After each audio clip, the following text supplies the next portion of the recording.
London, 1847. The Royal Academy's Grand Exhibition Hall buzzed with the cream of London society, their voices a gentle hum beneath the vaulted ceiling. Elegant ladies in silk gowns and gentlemen in impeccable evening wear moved between gilt-framed paintings, offering practiced observations on brushwork and composition. The annual summer exhibition had become as much a social occasion as an artistic one, a place to see and be seen while ostensibly appreciating the Empire's finest artistic achievements. Adrian Sinclair, the Duke of Westmore, stood alone before a landscape of the Lake District, though his thoughts were far from the pastoral scene. At 34, he commanded attention without effort, tall, broad-shouldered, with features that artists had begged to capture in oils. His dark hair was styled precisely, his tailcoat of midnight blue cut to perfection by London's finest tailor.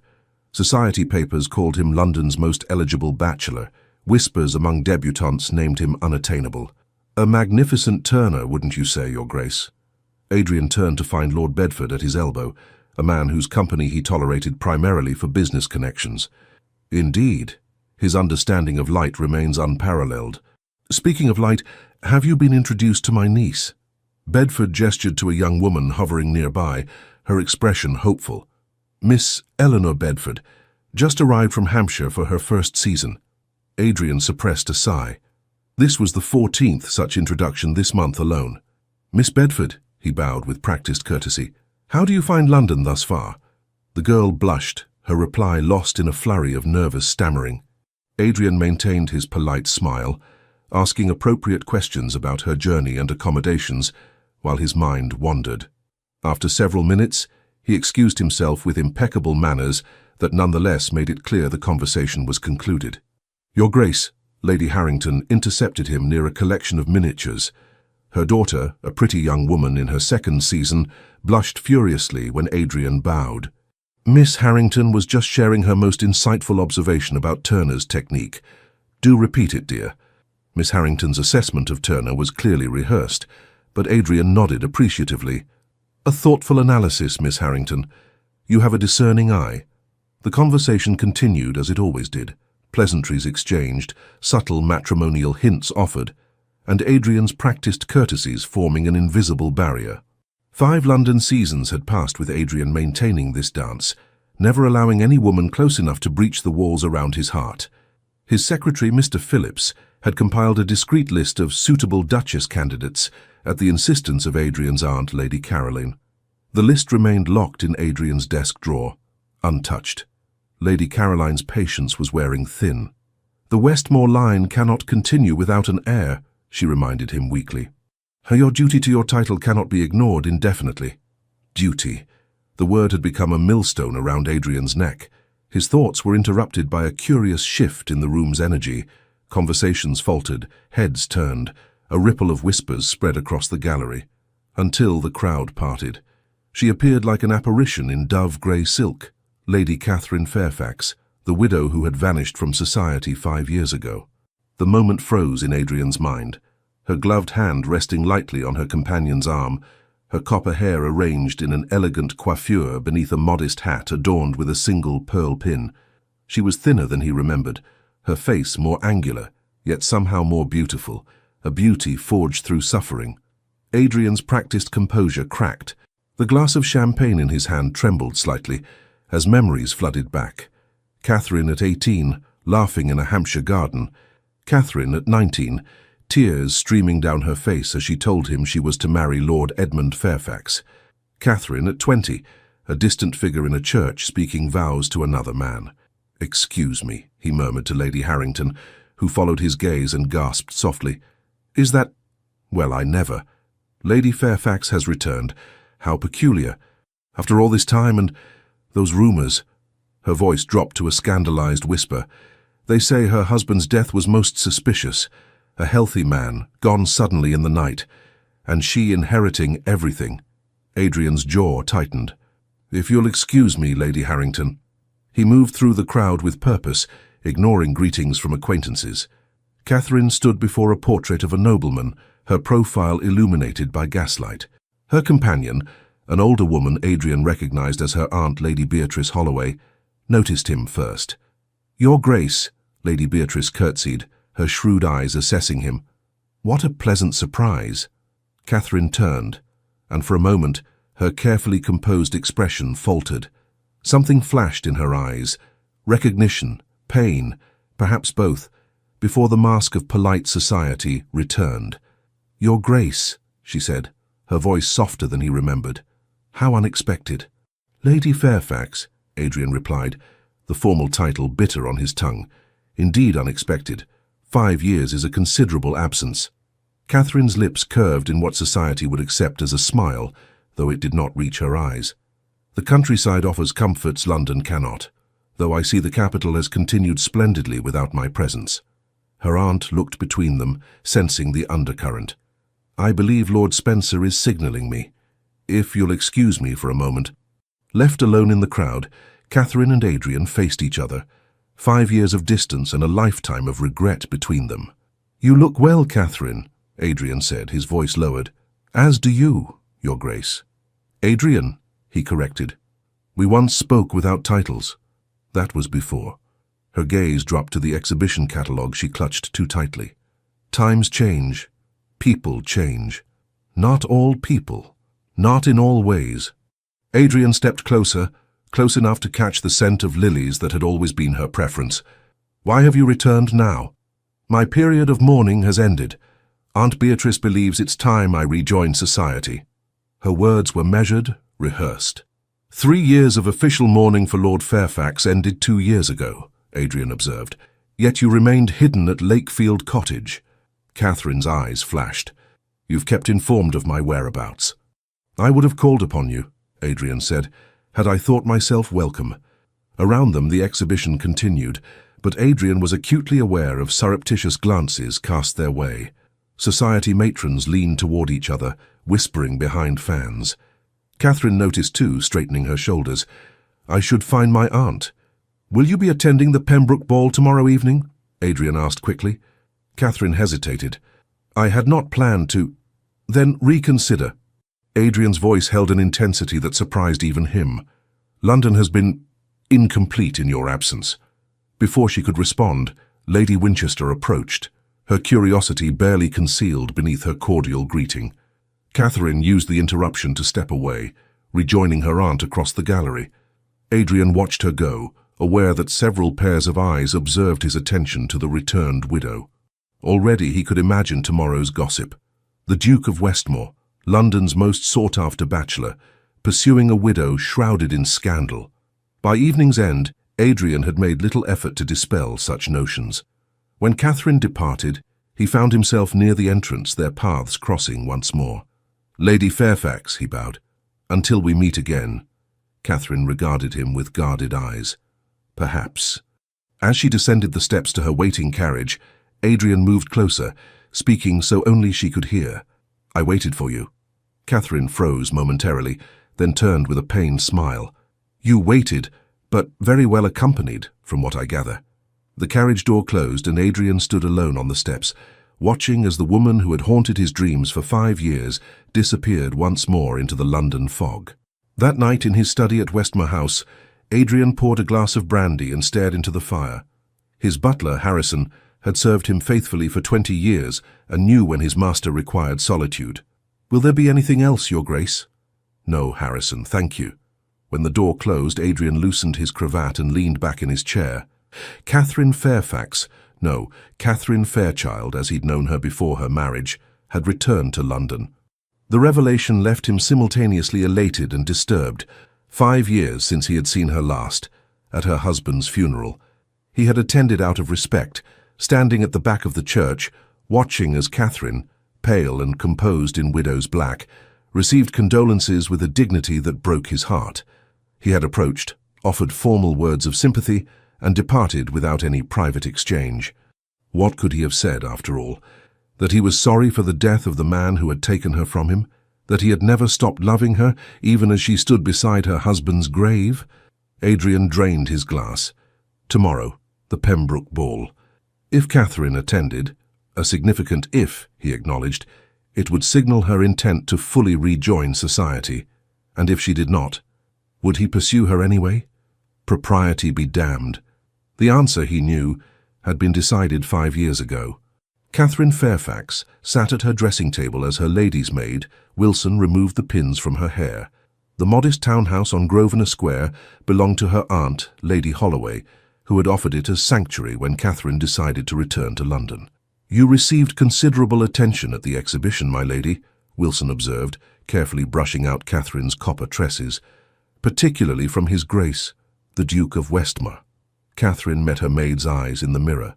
Wilson had been with her through the darkest days of her marriage, and the even darker days after. "You know who he was to me before." "Yes, my lady." Wilson's hands were gentle as they worked through a tangle. "The gentleman you favoured before Lord Fairfax's proposal." "Favoured." Catherine's laugh held no humour. Such a pallid word for what existed between us. "And now, my lady, does it still exist?" Catherine closed her eyes. "It doesn't matter what remains. A widow with my reputation has no place in the Duke of Westmore's world." "If I may be so bold," Wilson said cautiously. "His Grace seemed to disagree with that assessment this evening." "His Grace," Catherine replied, "has not heard the whispers that follow me. He doesn't know what they say about Edmund's death." Wilson's hands stilled. "But you know the truth, my lady." "As do I. The truth rarely matters in the face of compelling gossip." Catherine opened her eyes, her reflection revealing a weariness that went beyond physical exhaustion. "Besides, Adrian has his duty to consider, finding a suitable duchess, producing an heir. I would only complicate matters." "Will you attend the Pembroke ball tomorrow?" Catherine hesitated. "I had not intended to. But now I find myself reconsidering." She reached for a silver hairbrush, a gift from her father years ago. "How foolish is that, Wilson, to allow a few minutes' conversation to sway my carefully made plans." "Not foolish, my lady," Wilson said softly. "Human." After Wilson departed, Catherine moved to the window overlooking the square. London sprawled beyond, a city that had once been home, then a prison of expectations, and finally a distant memory during her years of self-imposed exile. She had not lied to Adrian. Her aunt had indeed encouraged her return to society. "You cannot hide in the Lake District forever," Beatrice had written. "You are barely 26. Life still awaits you, Catherine." What Beatrice didn't understand was that Catherine had built a life at Lakefield Cottage, a quiet existence of books, botanical studies, and long walks by the lake. She had her small circle of like-minded friends, Lady Worthington, a natural philosopher in her own right, Dr. Bennett, whose research on lake ecosystems had been published in scientific journals, and Mrs. Forrester, whose extensive library had been opened to Catherine without reservation. Yet something had been missing. Perhaps it was the girl she had once been, the debutante who had dreamed of love matches and London seasons, or perhaps it was simply that hiding, as comfortable as it had become, was still hiding. "I waited for you," Adrian's words echoed in her mind. Had he truly? The society papers that occasionally reached Lakefield Cottage had frequently mentioned the Duke of Westmore in connection with various eligible young ladies. There had been rumours of an engagement 3 years ago, though nothing had come of it. Catherine touched the cold glass of the window. Perhaps she would attend the ball tomorrow, if only to discover what Adrian had meant. And if his words proved to be merely polite fiction, well, she had survived worse disappointments. The Pembroke ball was in full splendour, chandeliers blazing, orchestra playing, and the ballroom awash with London's elite in their finery. Footmen circulated with champagne and delicacies, while chaperones maintained vigilant watch over debutantes from the comfort of velvet-upholstered chairs along the walls. Adrian moved through the crowd with practiced ease, accepting greetings and deflecting matrimonial advances with subtle grace. His attire, a perfectly tailored black evening coat, white waistcoat and immaculate cravat, marked him as a man of both wealth and taste. "Your Grace," Lord Pembroke approached, champagne in hand. "A magnificent turnout, wouldn't you say?" "Indeed," Adrian replied, his gaze continuously scanning the entrance. "Your annual ball exceeds itself." "Lady Essex was inquiring after you," Pembroke mentioned casually. "Her daughter is quite accomplished. Speaks 4 languages, I'm told." "I'm certain she'll make a fine match," Adrian said, his tone making it clear he had no intention of being that match. Pembroke cleared his throat. "Perhaps. Though one wonders when the Duke of Westmore will finally select a duchess. Your aunt, Lady Caroline, was lamenting just yesterday that Westmore Hall remains without a mistress. Adrian's smile never wavered, though his patience thinned. My aunt's concerns are noted, Pembroke, as they have been for the past 5 years. The exchange was interrupted by a ripple of whispers that spread across the ballroom like wind through tall grass. Adrian turned, and his heart faltered. Catherine stood in the entrance, a vision in midnight blue silk that emphasized the paleness of her skin and the copper of her hair. Unlike the widows who favored black and mauve, she had chosen a color that declared her mourning officially complete. She wore sapphires at her throat, family jewels, not Fairfax heirlooms, Adrian noted. "Well," Pembroke murmured, "Lady Fairfax has certainly made a statement with her return, brave considering the circumstances." Adrian's jaw tightened. What circumstances would those be precisely? Pembroke shifted uncomfortably. Merely the unusual nature of her widowhood. Lord Fairfax's death was rather sudden. The rumours are precisely that. Rumours? Adrian cut him off, his tone brooking no argument. "If you'll excuse me." Adrian approached Catherine and her aunt with deliberate unhurriedness, aware of every eye in the room following his progress. Let them watch, he thought. Let them whisper.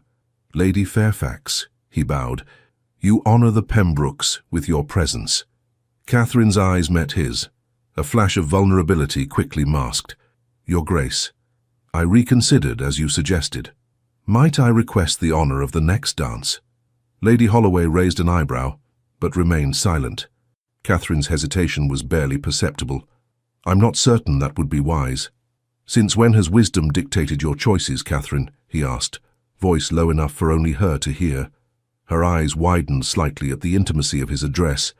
"Since I learned the cost of its absence," she replied. Nevertheless, when the orchestra began a waltz, Catherine placed her gloved hand in Adrian's. He led her onto the floor, aware of the hushed conversations their partnership inspired. "You've caused quite a stir," Adrian observed as they began the dance, his hand resting properly at her waist, though the touch sent warmth through his palm.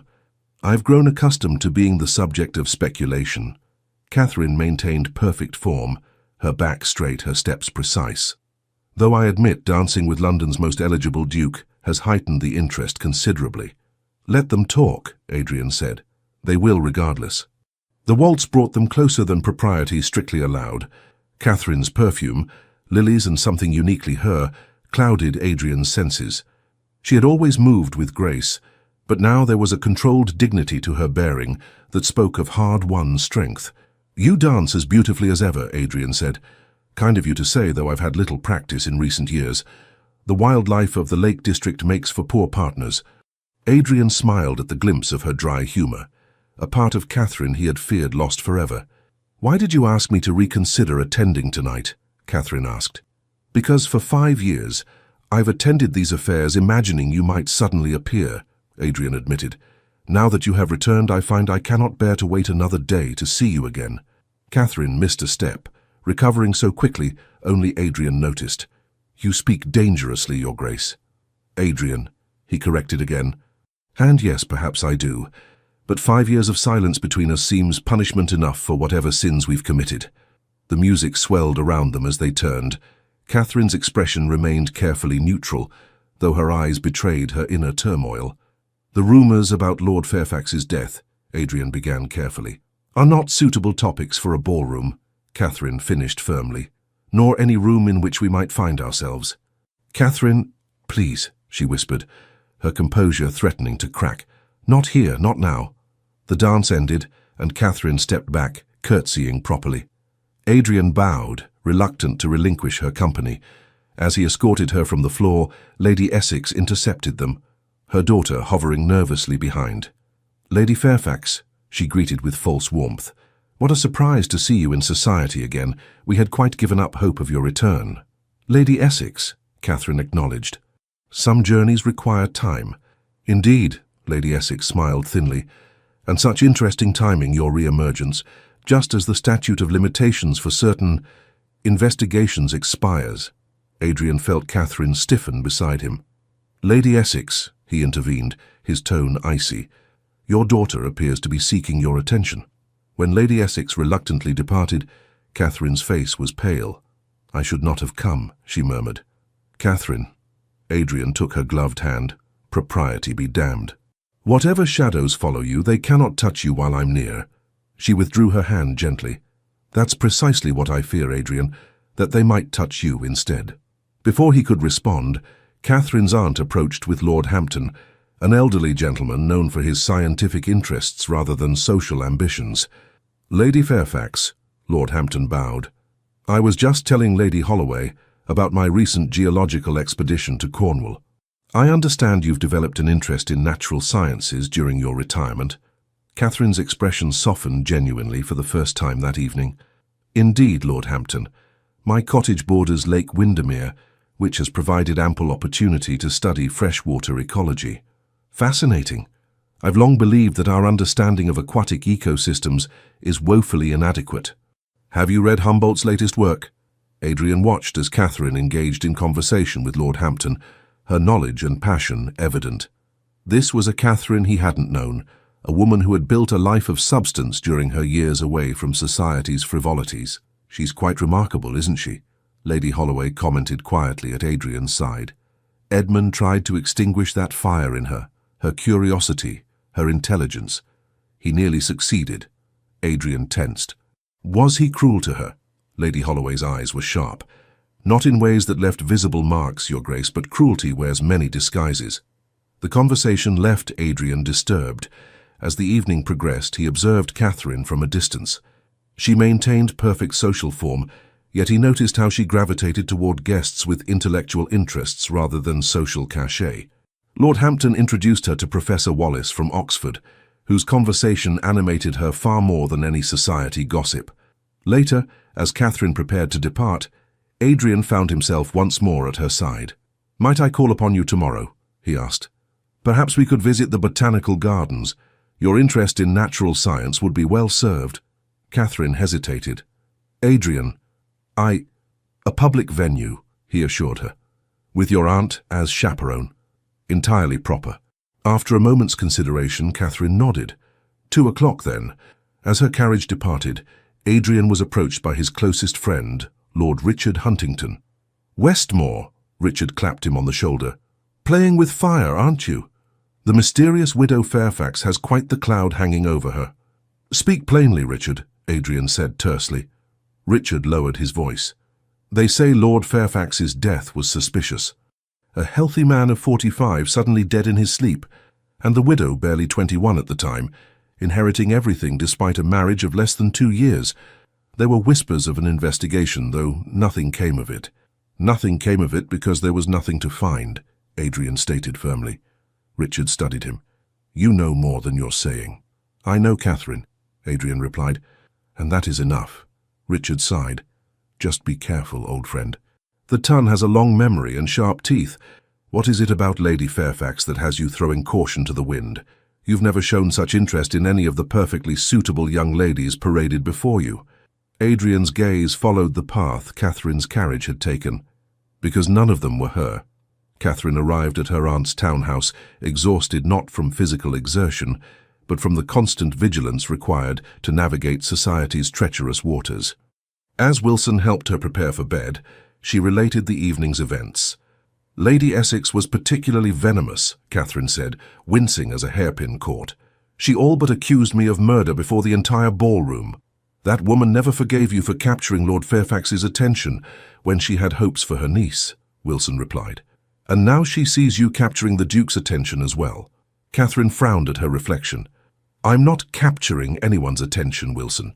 "Begging your pardon, my lady, but His Grace would disagree." Wilson's hands were deft as she braided Catherine's hair. "He danced with you alone this evening, I'm told." "Society gossip travels quickly," Catherine murmured, "especially when it concerns a duke and a controversial widow." Wilson secured the braid with a ribbon. "Will you receive him tomorrow?" "At the Botanical Gardens, yes, with Aunt Beatrice as chaperone." Wilson's expression remained neutral, though her eyes held approval. "Very proper, my lady." When Wilson departed, Catherine found herself too restless for sleep. She moved to her small writing desk and retrieved a leather-bound journal from a locked drawer. Opening it to a blank page, she began to write. 60 May 1847. I have seen him again. After 5 years, Adrian stands before me, unchanged and utterly transformed simultaneously. He remains as handsome as memory insisted, yet there is a gravity to him now, a maturity that suits him well. When he said he had waited for me, I nearly broke. How cruel those words could have been, had I allowed myself to believe them. Yet his eyes held such sincerity, the same clear blue eyes that once promised me everything before duty tore us apart. Lady Essex made her accusations tonight, as expected. The familiar whispers followed me through the ballroom. Suspicious widow, fortune hunter, perhaps worse. Yet Adrian stood beside me, unconcerned with the damage to his reputation. Does he not understand what association with me might cost him, or does he simply not care? I have agreed to meet him tomorrow. Wisdom suggests I should maintain distance, protect both him and myself from further scandal. But wisdom has provided cold comfort these 5 years. I find myself standing once more at a crossroads, torn between safety and the possibility of happiness. The last time I chose safety, my father's financial security over my heart's desire, I paid dearly for it. What price might I pay now should I choose differently? Catherine closed the journal, securing it once more in its drawer. She moved to the window, gazing out at London's gaslit streets. Somewhere in this vast city, Adrian was perhaps looking toward Grosvenor Square, thinking of her. The thought brought both comfort and trepidation. That night, in his Mayfair townhouse, Adrian sat before the fire, a glass of brandy untouched at his side. His valet had long since been dismissed, leaving him alone with his thoughts and memories. He remembered Catherine as she was before, laughing, vibrant, her eyes unclouded by sorrow. He remembered their last private conversation in her father's garden, when she had told him of her impending marriage to Lord Fairfax. "My father's debts," she had explained, tears streaming down her face. "He'll lose everything if I don't accept. Edmund has agreed to settle them all." "I could settle them," Adrian had argued. "Marry me instead." "Your family would never accept a bride whose father gambled away his fortune and good name," Catherine had replied. "You know this, Adrian. Your responsibilities to your dukedom—" "Hang my responsibilities, I love you." But duty had prevailed for both of them, and now, 5 years later, she had returned, changed, guarded, and still somehow the same woman who had captured his heart. Adrian moved to his desk, unlocking a drawer to retrieve a small velvet box. Inside lay a ring he had commissioned 5 years ago, an emerald surrounded by diamonds, designed to complement Catherine's eyes. He had carried it to Hampshire the day he'd planned to propose, only to have Catherine tearfully inform him of her engagement to Fairfax. He had kept the ring all these years, unable to part with it, even when he'd briefly considered marriage to Lady Elizabeth Caldwell. Now looking at its gleaming surface, Adrian made a decision. Whatever shadows haunted Catherine, he would dispel them. Whatever truth lay behind Edmund Fairfax's death, he would face it. 5 years ago, duty had separated them. He would not allow anything, rumours, scandal, or even Catherine's own fears, to keep them apart now. The Royal Botanical Gardens at Kew offered respite from London's watchful eyes. Though still public, the sprawling grounds allowed for conversation without constant scrutiny. May had brought the gardens to vibrant life, flowering shrubs, meticulously tended beds, and trees unfurling fresh green leaves beneath a rare, cloudless sky. Catherine walked beside Adrian, her aunt following at a discreet distance. Her gown of pale yellow muslin and straw bonnet gave her an air of springtime freshness that contrasted with the gravity in her eyes. "For your interest in botany," Adrian observed as Catherine paused to examine an unusual orchid in the palm house. "Is it recent?" "After Edmund died," she said carefully. "I found conventional pastimes insufficient to occupy my mind. Books became my companions, particularly those on natural philosophy. Lady Worthington, our neighbour in the Lake District, introduced me to several prominent naturalists." Adrian noted how she referred to her late husband by his given name, not with the affection of a grieving widow, but with the distance of one acknowledging a past acquaintance. "And your studies brought you comfort." Catherine's gloved finger traced the orchid's petal without touching it. "They brought me purpose. After everything, purpose was what I needed most." "Lady Worthington, that would be Adelaide Worthington. I believe I've read her papers on alpine flora." Catherine's surprise was evident. "Yes, I wasn't aware you followed scientific publications, Your Grace. Adrian, he corrected automatically, and there are many things you may not be aware of about me, Catherine. 5 years creates many gaps in knowledge. They walked in silence through the massive greenhouse, steam rising around exotic plants collected from across the empire. Adrian sensed Catherine's tension easing among the greenery. You seem at home here, he observed. Plants are more reliable than people, Catherine said. They respond to sunlight, water and care in predictable ways. Society is far less straightforward. As we witnessed last night, Adrian guided her toward a bench near a remarkable specimen of tropical fern. Lady Essex's comment, Catherine's shoulders stiffened again. The rumours began almost immediately after Edmund's death. A healthy man, suddenly gone. His family never approved of the marriage. They considered me beneath him despite my lineage. When he left everything to me rather than to his brother, she exhaled slowly. Suspicion was inevitable.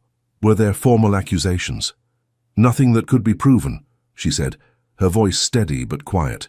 The physician declared it heart failure. Edmund had complained of chest pains for months, though few knew it. He was proud, unwilling to acknowledge weakness. Adrian studied her profile, noting the tension in her jaw. Yet you've hidden yourself away for 5 years. Not hidden, Catherine corrected. I removed myself from a society that had already judged me. The whispers, the sidelong glances. I'd had enough of being the subject of speculation, first as the debutante who married a man twice her age, then as the widow under suspicion. They reached a secluded bench near a fountain. Lady Holloway settled herself on another bench, close enough to observe but not to hear their conversation. Why return now, Catherine? Adrian asked, his voice gentle. She met his gaze directly for the first time. Because hiding began to feel like guilt. I have nothing to hide, Adrian. Nothing to be ashamed of.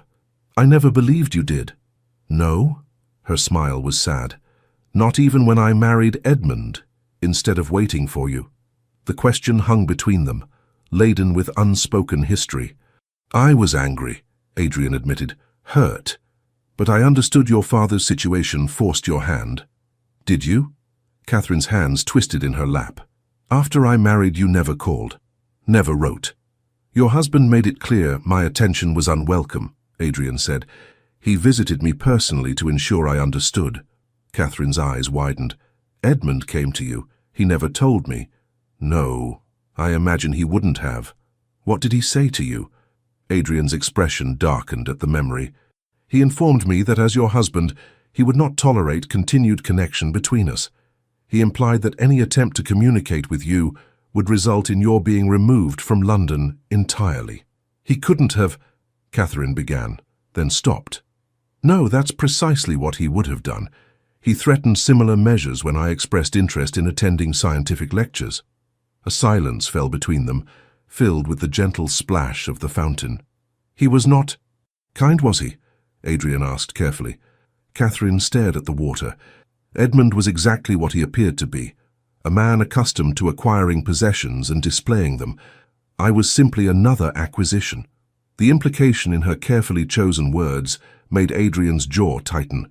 Catherine, did he? It doesn't matter now, she interrupted. Edmund is gone. It matters to me, Adrian said fervently. Catherine turned to him, her expression softening. Always the knight, ready to battle shadows. Not shadows, real threats, real pain. Adrian fought the urge to take her hand. If he hurt you, then what? Catherine challenged quietly. Would you challenge his ghost? The past cannot be undone, Adrian. I've made my peace with it, or I'm trying to. She gestured to a nearby rose garden, changing the subject. The early roses are magnificent this year. Shall we walk that way? Adrian recognized her deflection but allowed it. They strolled through paths lined with budding roses, some just beginning to open while others displayed their full glory. You always loved roses, he observed. I still do, she admitted, though my tastes have changed from hothouse varieties to hardier blooms that weather storms. Like you, Adrian thought but didn't say. I've established quite a garden at Lakefield Cottage, Catherine continued. Nothing so grand as this, of course, but the soil there is remarkably suitable for certain varieties that struggle in more pampered environments. You speak of Lakefield with genuine affection, Adrian noted. Will you return there soon? The question hung between them. its implications clear. Catherine considered it carefully. I had planned to stay in London only a month, long enough to satisfy Aunt Beatrice's insistence that I rejoin the world. But now, she glanced at him, then away. Now I find my plans less certain. A distant clock chimed 3 and Catherine sighed. I should return. I've promised Lady Worthington I would attend her musical evening. Adrian stood. Will you permit me to call on you again? Catherine hesitated, then nodded. I'm staying at Aunt Beatrice's home on Grosvenor Square. Perhaps Thursday? As they walked back toward the entrance, Adrian noticed Catherine's steps slow as they passed a rose garden in full bloom.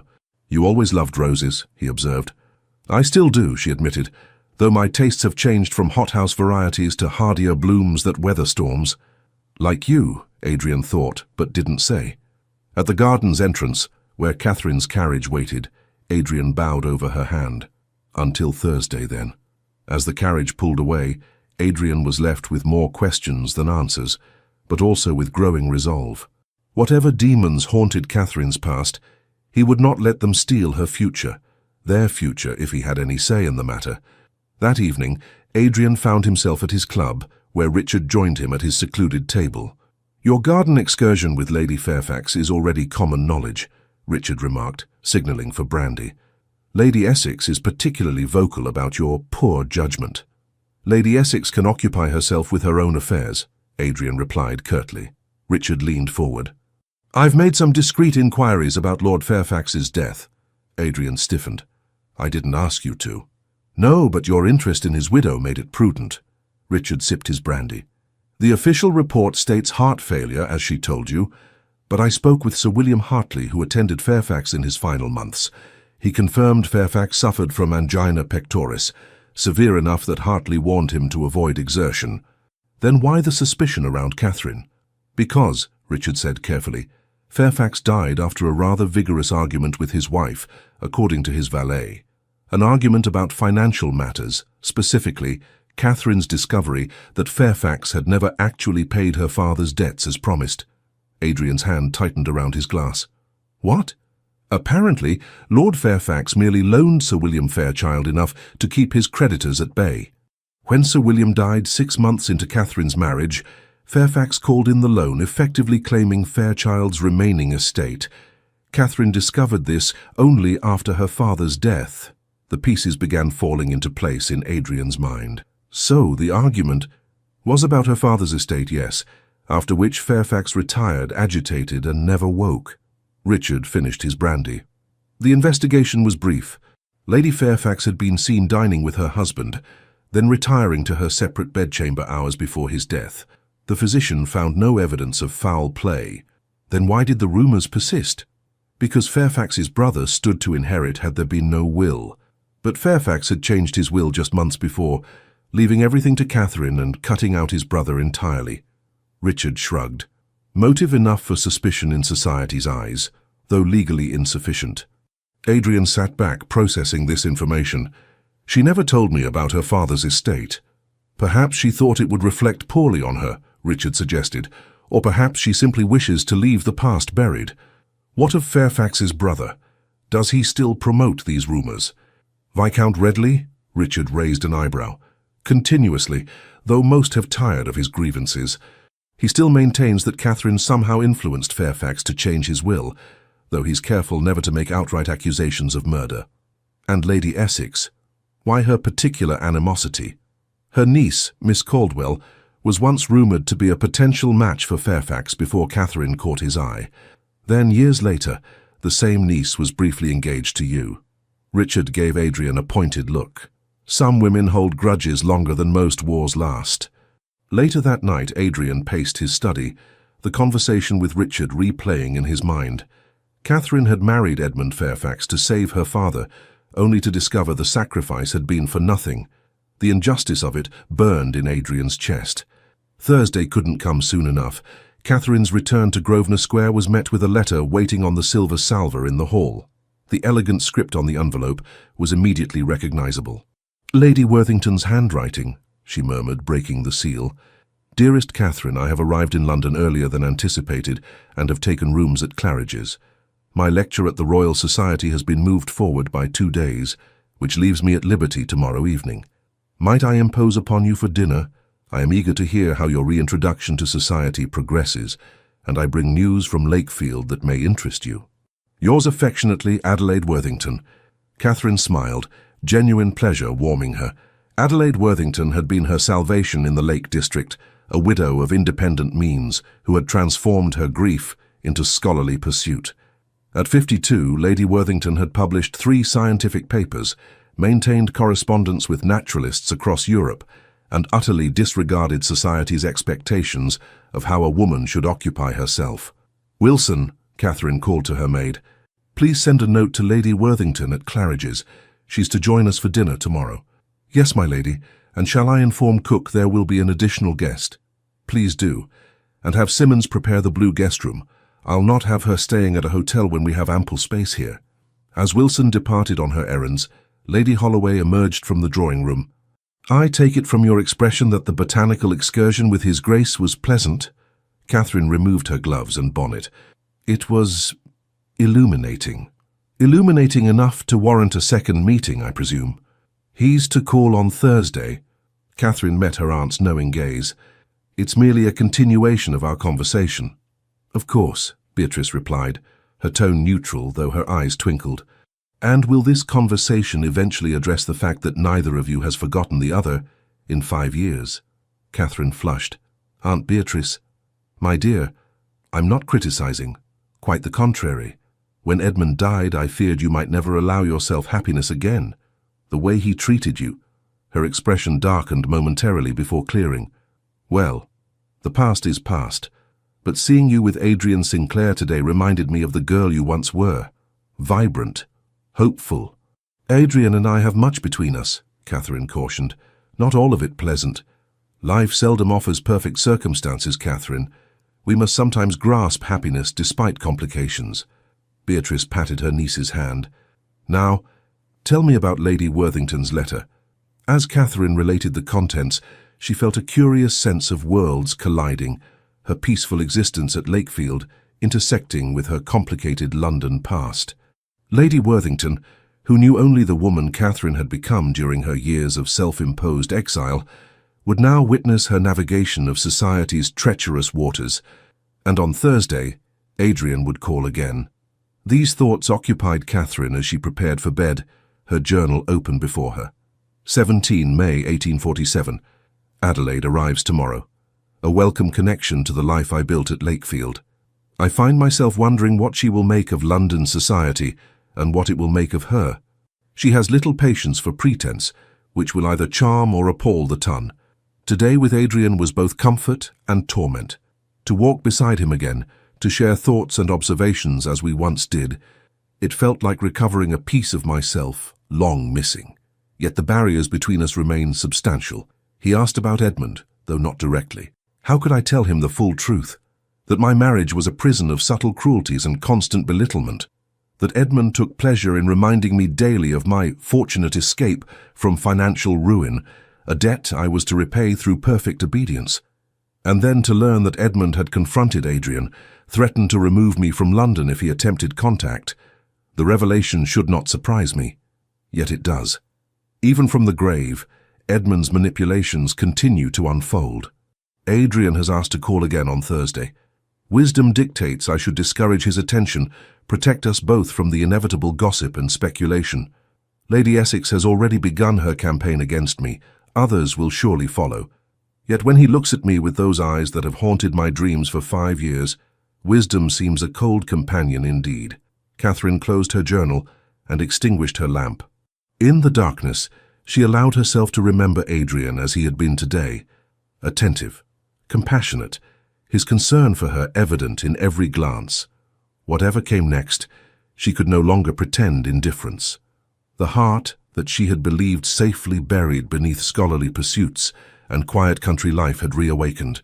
The question remained whether she would heed its call. Lady Adelaide Worthington arrived promptly at 4 the following afternoon, sweeping into the townhouse with the energy of a woman half her age. Silver-streaked dark hair was arranged practically beneath a modest hat, and her travelling costume of deep plum showed signs of the journey from Claridge's. Catherine, my dear. She embraced Catherine warmly. How wonderful to see you in these urban surroundings. You look well. London air agrees with you more than I anticipated. Adelaide, Catherine returned the embrace. I've missed you terribly. Come, you must meet my aunt. Lady Holloway and Lady Worthington sized each other up with the careful assessment of two society matrons from different spheres, before apparently deciding mutual approval was warranted. Your niece has been a godsend in the Lake District, Adelaide told Beatrice over tea. Her cataloguing of aquatic plant species has contributed significantly to my research on environmental adaptation. Catherine mentioned your upcoming lecture at the Royal Society, Beatrice replied. Quite an honour, I understand. Indeed, though I expect several members will develop sudden hearing impairments when a woman takes the podium. Adelaide's eyes twinkled with mischief. Fortunately, my research speaks loudly enough to overcome such selective afflictions. Catherine smiled, watching the two women she most admired in conversation. Adelaide had been her mentor in scientific pursuits, while Aunt Beatrice had guided her through society's labyrinth since childhood. They represented the two halves of her life, the scholar she had become and the aristocrat she had been born to be. I've brought news from Lakefield, Adelaide said, turning to Catherine. Dr. Bennett has confirmed your observations regarding the seasonal variations in lakeside flora. He's incorporated your data into his latest paper and insists on crediting you as a contributor. Catherine's eyes widened. Truly? But I merely provided observational notes. Observations made with methodical precision and scientific insight, Adelaide corrected. Bennett values your contributions highly, as do I. She hesitated, glancing at Lady Holloway. In fact, I had hoped to discuss a potential collaboration during my visit, but perhaps that's a conversation for another time. Nonsense, Beatrice waved away the concern. I may be a society matron, but I'm not so conventional as to disapprove of intellectual pursuits. Catherine's father encouraged her education from childhood, a progressive attitude I always admired in my brother. Adelaide nodded, apparently satisfied. Very well, Catherine, the Royal Society is assembling a comprehensive study of Britain's freshwater ecosystems. Given your extensive work at Windermere, Bennett and I believe you would be an ideal contributor to the Lake District section. Me? Catherine set down her teacup with a soft clink. But I have no formal scientific training. Neither did many of history's most significant naturalists, Adelaide replied. Your methodology is sound, your observations precise. The contribution would be published under your name, a significant achievement for any naturalist, particularly a woman. The opportunity both thrilled and unsettled Catherine. I would be honoured, of course, but I had planned to return to Lakefield within the month. Are those plans still certain? Beatrice inquired, her tone carefully neutral. Catherine thought of Adrian, of Thursday's upcoming visit. I find my schedule somewhat in flux at present. Adelaide's shrewd eyes missed nothing. Catherine Fairfax in flux? This is unexpected. You've been the model of decisive planning since I've known you. She smiled knowingly. Might one inquire as to the cause of this uncertainty? Before Catherine could formulate a response, Wilson appeared at the drawing-room door. Excuse me, my lady. His Grace, the Duke of Westmore, has called. I informed him you were engaged with guests, but he asked me to deliver this. Wilson presented a small package wrapped in silver paper, tied with blue ribbon. Thank you, Wilson. Catherine accepted the package, aware of Adelaide's raised eyebrow and Aunt Beatrice's poorly concealed smile. Shall I send a response, my lady? Please inform His Grace that I thank him for his thoughtfulness and look forward to our appointment tomorrow. When Wilson withdrew, Adelaide leaned forward. The Duke of Westmore, Catherine, you've been holding out on me. Is this the cause of your flux? Catherine carefully untied the ribbon. Inside the package lay a small volume bound in green leather, On the Classification of Alpine Flora, by Sir Joseph Thornton. A note in Adrian's bold handwriting was tucked inside the cover. Catherine, our conversation at Kew reminded me of this volume. Thornton's observations on resilient species that thrive despite harsh conditions made me think of you. Until tomorrow. Yours, Adrian. Well, Adelaide prompted. Don't keep us in suspense, dear. Catherine passed the book to Adelaide, who examined it with professional interest. Thornton's work? Excellent taste, and remarkably thoughtful. This is not a volume one finds in typical aristocratic libraries. She glanced at Catherine. The Duke of Westmore is a man of unexpected depths, it seems. Adrian and Catherine were quite close before her marriage to Lord Fairfax, Beatrice supplied, ignoring Catherine's warning glance.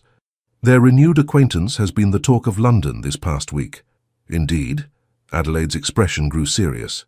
Catherine, you never mentioned a prior attachment when you came to Lakefield. It was painful to discuss. Catherine reclaimed the book, her fingers tracing its spine. Adrian and I had an understanding, unofficial but nonetheless real. When my father's financial situation deteriorated, Lord Fairfax offered marriage and settlement of all debts. Duty required I accept. Ah, Adelaide nodded slowly.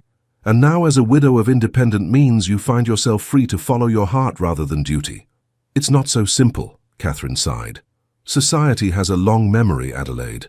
The circumstances of Edmund's death, the rumours that followed, they create complications for any potential relationship, particularly with someone of Adrian's standing. Complications, Adelaide scoffed. In my experience, society's disapproval is directly proportional to the happiness one might achieve by ignoring it. She set down her teacup firmly. Catherine, when you came to Lakefield, you were a shadow, a young woman who had forgotten how to smile. Whatever your husband did to you, and I suspect it was considerable, he doesn't deserve to control your future from the grave. Adelaide, Beatrice exclaimed, though her tone held more surprise than censure. Forgive my bluntness, Lady Holloway, but I've spent 5 years watching Catherine rebuild herself piece by piece.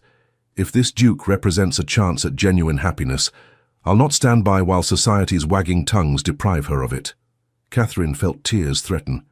You don't understand the power of scandal in these circles, Adelaide. Adrian's position is secure enough to weather gossip, Adelaide finished firmly. A duke is hardly at the mercy of drawing-room whispers. Besides, if he's intelligent enough to appreciate both you and Thornton's botanical classifications, he's intelligent enough to make his own decisions regarding acceptable risks. As dinner was announced, Catherine found herself considering Adelaide's perspective. The scientific mindset valued evidence over rumour, facts over speculation. In the Lake District, among naturalists and scholars, Catherine had been judged by her contributions and character, rather than society's arbitrary standards. Could she find the courage to apply that same standard to her personal happiness? Thursday afternoon found Adrian at Lady Holloway's townhouse on Grosvenor Square. The elegant drawing room spoke of old money and refined taste. Catherine's aunt had maintained her position in society despite her widowhood and limited fortune. Catherine entered wearing a gown of sage green, her copper hair arranged simply. She looked more at ease than Adrian had seen her since her return. "Your Grace," she greeted him with a hint of playfulness. "Adrian," he corrected automatically, rising to bow over her hand. Lady Holloway, after serving tea, excused herself to attend to correspondence, a transparent pretext that neither Catherine nor Adrian challenged. Though the door remained properly open, they were effectively alone. "Thank you for the book," Catherine said, gesturing to Thornton's volume on the side table. "I was quite touched by your thoughtfulness." "I noticed your genuine interest in botanical studies," Adrian replied. "Too often society assumes a woman's intellectual pursuits are mere affectations to attract attention. As opposed to embroidery and watercolours," Catherine smiled. "I confess both skills eluded me despite numerous governesses' best efforts." "I remember," Adrian said, his own smile warming. "Your father once showed me your attempt at painting Westmore Hall during that summer house party. I believe he called it magnificently unique." Catherine laughed, the sound bringing light to her eyes. "A diplomatic description of what looked more like a misshapen grey cloud than a stately home. I missed you at the Hertfords' dinner," Adrian remarked. "I had hoped to see you there." "I've been selective about my engagements," Catherine admitted. "Lady Worthington's arrival from the Lake District has occupied much of my time. She's staying with us until her lecture at the Royal Society." "Lady Adelaide Worthington? The naturalist?" Adrian's interest was genuine. Her paper on adaptation in hostile environments was remarkable. I'd be honoured to make her acquaintance. Catherine's surprise was evident. "You've read her work?" Contrary to popular belief, not all dukes spend their time exclusively at clubs and racecourses. Adrian's tone was light, but his eyes were serious. "My father valued education above almost everything. The Westmore Library houses one of the most comprehensive private scientific collections in England." "I had no idea," Catherine murmured. "There's much we've yet to learn about each other, Catherine." Adrian set down his teacup. "Richard made inquiries about Lord Fairfax," he said gently. "He told me about your father's estate, how Fairfax deceived you." Catherine's teacup rattled slightly as she set it down. "Lord Huntington should be more discreet with his inquiries." "He meant well," Adrian assured her. "Catherine, why didn't you tell me?" "Because it changes nothing," she replied, her voice controlled. "Edmund's deception, my father's debts, the entire sordid affair. It's in the past. It explains the argument before his death," Adrian persisted. "It provides context that the gossips have conveniently ignored." Catherine stood abruptly, moving to the window. "Context matters little when society has already decided one's guilt. I did not poison my husband, Adrian, if that's what you're asking. His heart failed after our argument, an argument well-deserved, but nevertheless unfortunate in its timing." Adrian joined her at the window, careful to maintain a respectable distance. "I never believed you capable of murder, Catherine, but I do believe you've punished yourself needlessly for 5 years. She turned to him, eyes bright with unshed tears. "Haven't you wondered why I didn't contact you after Edmund died? Why I didn't return to London once my mourning ended?" "Every day," Adrian admitted. "Shame," she whispered. "I was ashamed, Adrian. I chose Edmund over you to save my father, only to discover my sacrifice was meaningless. My father died believing I had secured his legacy, never knowing Edmund's true nature." A tear escaped, tracing her cheek. "And when Edmund died after our argument, I wondered if the shock and anger I caused had triggered his heart failure. His physician later assured me his condition had been deteriorating for months, but the guilt remained." Adrian longed to brush away her tears but restrained himself. "You bear no responsibility for Fairfax's death, Catherine. His deception, his heart condition, these were not of your making." "Perhaps not," she acknowledged, wiping her cheek. "But they shaped my life nonetheless. I retreated to Lakefield not just to escape society's judgment, but to find myself again, to become someone other than Sir William's ruined daughter or Lord Fairfax's scandalous widow." Adrian studied her, seeing the strength that hardship had forged. "And have you? Found yourself?" A genuine smile touched her lips. "I believe I have, though returning to London has been more challenging than anticipated. And more rewarding, I hope," Adrian said softly. Their eyes met, and for a moment the years between them seemed to vanish. Then Catherine broke the gaze, returning to her seat. "Adrian," she said carefully, "why have you remained unmarried all these years? A duke with your prospects should have secured a duchess long ago." It was Adrian's turn to stand, restless energy propelling him across the room. "I was engaged briefly 3 years after you married. Lady Elizabeth Caldwell, a suitable match by all accounts." "What happened?" Adrian turned to face her. "I called it off a month before the wedding. I realized I was marrying for duty, not love. And after witnessing my parents' loveless union, I couldn't condemn myself, or Elizabeth, to the same fate." "Society must have been scandalized," Catherine observed.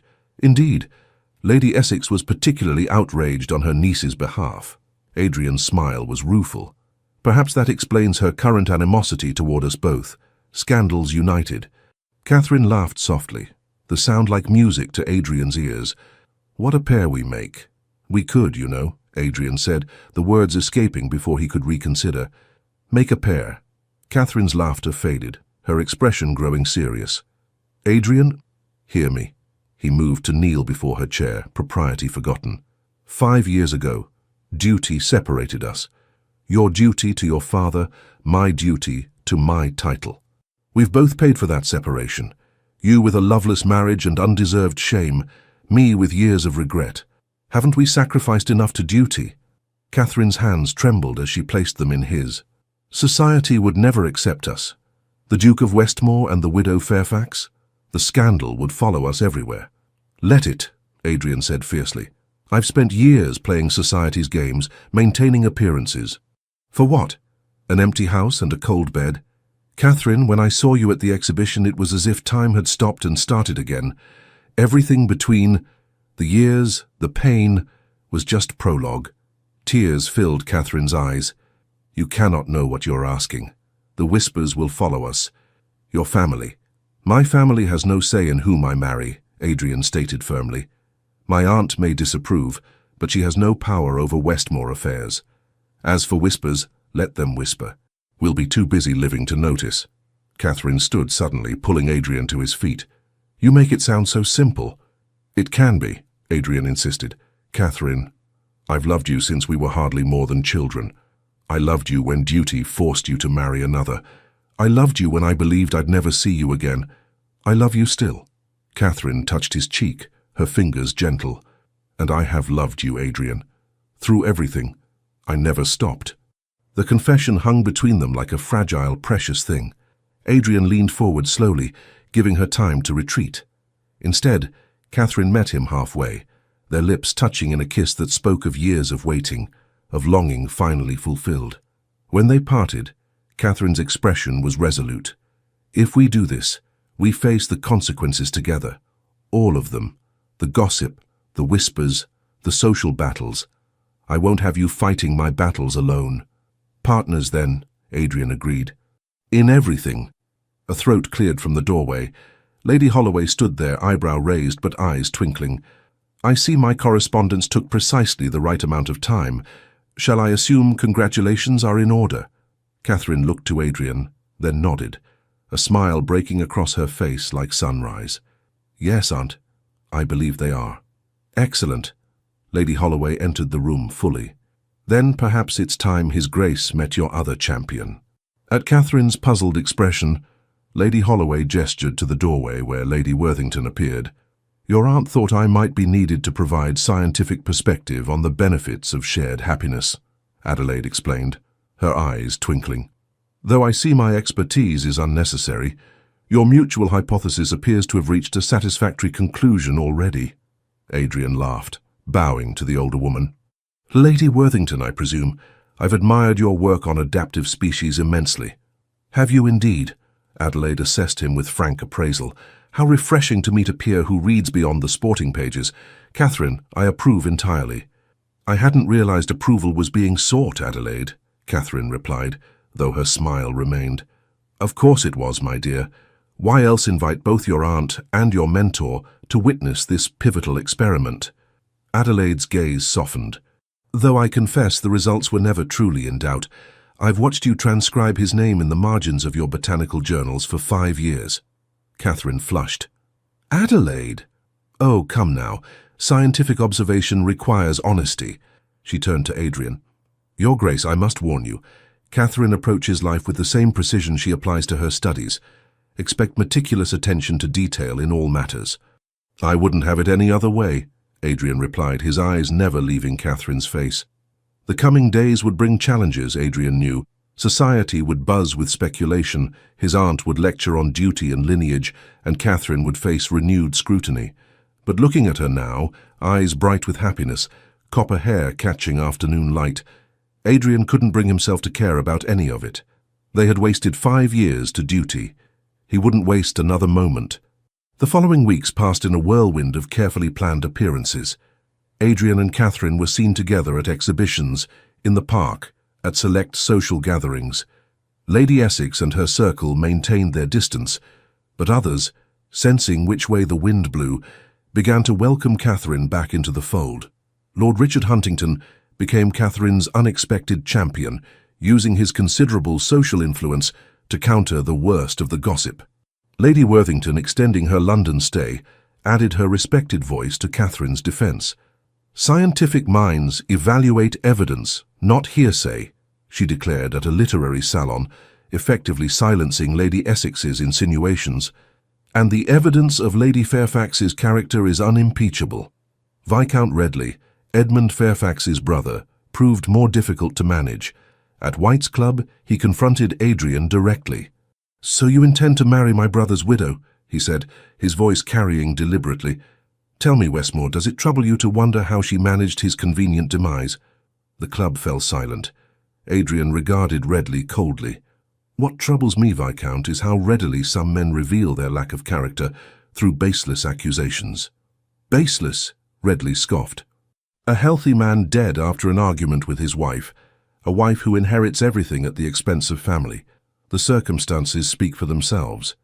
"Indeed they do," Richard Huntington interjected, joining the conversation.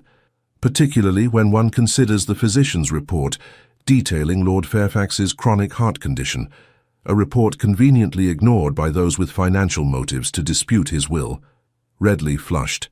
"You overstep, Huntington." "Do I?"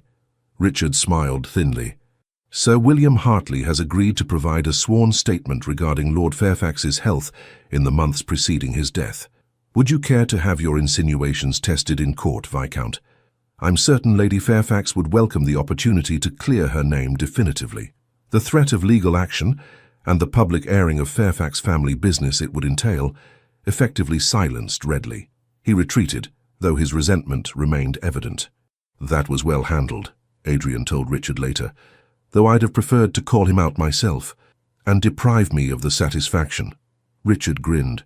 Besides, dueling the man would only feed the gossip. This way, the matter dies quietly. "Catherine will be grateful," Adrian said. "She's borne enough scandal without adding a duel to the proceedings." Richard studied his friend. "You're truly determined to proceed with this marriage, more than I've been determined about anything in my life. Then, as your friend, I wish you every happiness," Richard said sincerely. "And as your legal advisor, I suggest we prepare documentation regarding Fairfax's health condition, just in case Redley grows desperate enough to pursue his accusations more formally." 2 months later, St. George's Church in Hanover Square was filled with flowers, not hothouse roses, but hardy English blooms that could weather any storm. Catherine stood before the altar in ivory silk, copper hair crowned with orange blossoms, her hand steady in Adrian's as they spoke vows that had waited 5 years to be exchanged. Lady Holloway dabbed at her eyes. Lord Huntington beamed as he stood beside Adrian.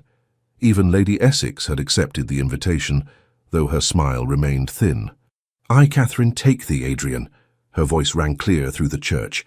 When the bishop pronounced them husband and wife, the Duke and Duchess of Westmore, Adrian leaned close to whisper in Catherine's ear. "I waited for you." Catherine's smile illuminated her face as she replied, "And I for you, always."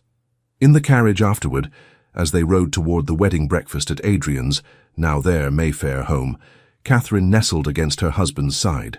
"Do you ever wonder," she asked thoughtfully, "what might have happened had we defied convention 5 years ago? If I had refused Edmund's offer?" Adrian considered the question seriously. "We would have had 5 more years together, but perhaps not the wisdom those years apart taught us." He touched her cheek gently. "The path matters less than the destination, Catherine, and we've arrived exactly where we belong." "Speaking of destinations," Catherine said, a hint of hesitation in her voice, "Lady Worthington has invited us to Lakefield for the summer. She thinks the climate would be ideal for continuing my contribution to the Royal Society's freshwater study." "A working honeymoon?" Adrian smiled. "I can think of nothing more fitting. Westmore Hall is less than a day's journey from Windermere. We can divide our time between both. You wouldn't mind? Many men would expect a more conventional arrangement." Adrian laughed softly. "Catherine, if I wanted convention, I'd have married one of the carefully vetted young ladies on my aunt's list. I fell in love with you. Your mind, your spirit, your determination. Why would I wish to change any part of what makes you uniquely yourself?" Catherine leaned up to kiss him, propriety forgotten in the privacy of their carriage. "I believe I've made an excellent match, Your Grace." "As have I, Your Grace," Adrian replied, returning the kiss with fervour. As the carriage turned onto their street, lined with well-wishers, Catherine squeezed Adrian's hand. "Together," she said, "whatever comes next." "Together," Adrian agreed, sealing the promise with a kiss as London society looked on, their whispers finally silenced by the undeniable truth before them. Love, given time and courage, remembers its way home. 1 year later, the drawing room at Westmore House hummed with conversation as distinguished guests circulated among display tables featuring botanical specimens, detailed illustrations, and scientific instruments. Catherine, elegant in deep blue silk, moved from group to group, explaining the classification system she had developed for Windermere's aquatic flora. "You've presented the information most accessibly, Your Grace," Professor Bennet remarked, examining a detailed drawing of a water lily variation. "Even those of us with minimal botanical knowledge can appreciate the significance." "That was precisely my intention," Catherine replied. Science progresses most effectively when knowledge is shared widely rather than guarded jealously. Across the room, Adrian observed his wife with undisguised pride. In the year since their marriage, Catherine had blossomed fully into the woman glimpsed beneath her widow's reserve. The Royal Society had published her study to considerable acclaim, and her collaboration with Lady Worthington continued to yield significant findings. Lady Caroline, Adrian's aunt, approached with reluctant admiration. "I must concede, nephew, that your Duchess has brought unexpected distinction to the Westmore name. A scientific salon is hardly what I envisioned, but one cannot argue with success." "Indeed not, aunt." Adrian's smile was satisfied, "though Catherine's greatest success, in my estimation, is less public." "Oh?" Adrian's gaze softened as Catherine laughed at something Lady Worthington said. "She has made Westmore Hall a home rather than merely a grand house, and she has made me happier than I ever believed possible." Lady Caroline sniffed, though her expression held genuine affection. "Well, I suppose that's what truly matters in the end." Later, after the guests had departed and the scientific exhibition had been carefully packed away, Catherine found Adrian in his study. She moved to stand behind his chair, wrapping her arms around his shoulders. "A successful evening, I think," she murmured, pressing a kiss to his temple. "Monumentally so," Adrian agreed, pulling her around to sit on his lap. "Though I'm equally pleased to have you to myself again." Catherine leaned her head against his shoulder. "I received a letter from Dr. Bennett today. The Royal Society wishes to publish our expanded study next month, with both our names as primary authors." "Extraordinary," Adrian said with genuine pride, though hardly surprising. "Your work deserves recognition." Catherine traced patterns on his hand absently. "There was a time when I believed my life's purpose was fulfilled through marriage alone, first as my father's salvation, then as Edmund's ornament." She looked up at him, eyes bright with emotion. "I never imagined I could have both, meaningful work and a marriage of equals." "You've redefined what a duchess can be," Adrian murmured, brushing a strand of copper hair from her face. "And in doing so, you've given me permission to redefine what a duke should be." Indeed, Adrian had surprised society by taking an active interest in his estates beyond merely collecting rents. Inspired by Catherine's scientific approach, he had implemented agricultural innovations across Westmore lands, improving yields while bettering tenant conditions. The neighboring landowners had initially scoffed, then watched with increasing interest as the results proved successful. "Lady Essex actually complimented my watershed management approach today," Catherine said with a hint of amusement. "I nearly fainted from shock." "Proof that even the most entrenched opinions can evolve when presented with sufficient evidence," Adrian replied, his fingers tangling in her hair. "Though I suspect her approval has more to do with her nephew's interest in implementing similar methods on her estates." "Scientific progress through social ambition," Catherine laughed. "Whatever works, I suppose." They sat in comfortable silence for a moment, the ticking of the mantel clock and the occasional pop from the fireplace the only sounds in the study. "Do you regret any of it?" Adrian asked quietly. "The scandal? The whispers when we first announced our engagement?" Catherine considered the question seriously. "No," she said finally. "The whispers faded, as whispers do when deprived of new fuel. And what remains, this life we've built together, is worth every moment of discomfort. Even Viscount Redley's public accusations?" "Even those," Catherine assured him. "His claims collapsed under scrutiny, and in the end, he only damaged his own reputation." She kissed Adrian softly. "Besides, I had you beside me. That made all the difference." Adrian tightened his arms around her. "Always, Catherine. Always." A discreet knock at the door interrupted them. Harrison, Adrian's butler, entered with an apologetic expression. "Forgive the intrusion, Your Grace, but Lady Worthington has arrived unexpectedly. She insists the matter cannot wait until morning." Catherine and Adrian exchanged puzzled glances.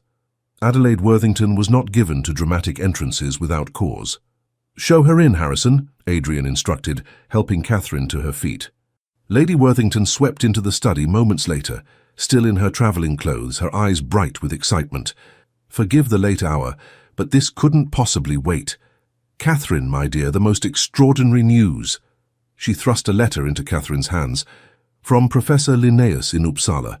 He's replicated our experimental methods with the watershed flora and confirmed our findings. More importantly, he's proposed a joint expedition next summer to compare the lake ecosystems of Windermere with those in Sweden. An international scientific collaboration? Catherine's voice held wonder. With a woman as co-lead?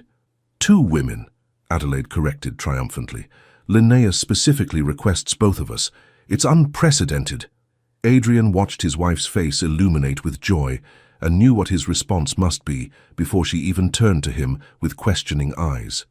"Of course you must go," he said, taking her hand. "We'll arrange everything." "But it would mean months away," Catherine hesitated. "And the Westmore Summer Festival." "Will proceed admirably under my supervision," Adrian finished. "Catherine, this is the opportunity of a lifetime. I won't be the husband who clips his wife's wings." Catherine's eyes filled with tears. "I don't deserve you." "On the contrary," Adrian replied, kissing her hand. "We deserve exactly this happiness we've found." Lady Worthington observed them with satisfaction. "I knew you were the right man for her the moment I saw you appreciate Thornton's botanical classifications," she told Adrian. "A rare combination of heart and mind." Later that night, as they prepared for bed, Catherine stood at the window of their chamber, looking out at the moonlit gardens of Westmore House. "I was thinking about what you said in the carriage after our wedding," she said softly as Adrian joined her. "About our path and destination." "What of it?" he asked, wrapping his arms around her from behind. "I believe we were both right. The destination matters, this life we've created together. But the path was necessary too." She turned in his arms to face him. "All of it, the separation, my marriage to Edmund, the years at Lakefield, even the scandal of our reunion. Each step led us here, to a happiness deeper than what we might have found had the path been easier." Adrian traced her cheek with gentle fingers. "Philosophers have debated for centuries whether suffering enhances subsequent joy." "And what do you conclude, Your Grace?" Catherine asked with a smile. "That I would endure it all again, every moment of loneliness, every year of separation, if it meant ending here with you in my arms." Adrian's voice deepened with emotion. "But having found you again, I'll not waste a single day of whatever time we're granted together." "I'll hold you to that promise," Catherine whispered, rising on tiptoes to kiss him. Outside their window, London continued its eternal rhythms, carriages passing, distant voices, the steady pulse of a city always in motion. But within the circle of Adrian's arms, Catherine found the peace that had eluded her for so long. They had survived duty and sacrifice, scandal and separation. What remained was a love tempered by time and stronger for the waiting. A love that remembered its way home across the years and would not be forgotten again. The end. Dear listener, life doesn't always unfold the way we once dreamed. Sometimes we are forced down paths that break our hearts, asked to endure losses we thought we couldn't survive. But as Catherine and Adrian have shown us, even after years of silence, sorrow and separation, true love finds its way back. So it is in our own lives. Time may take people, plans, and even youth, but it never takes away the essence of who we are. Every wrinkle tells a story, every scar holds a lesson, and with each new morning, we are still given the chance to begin again, to forgive, to love, to be loved, or simply to find peace within ourselves. If tonight your heart feels heavy, remember this.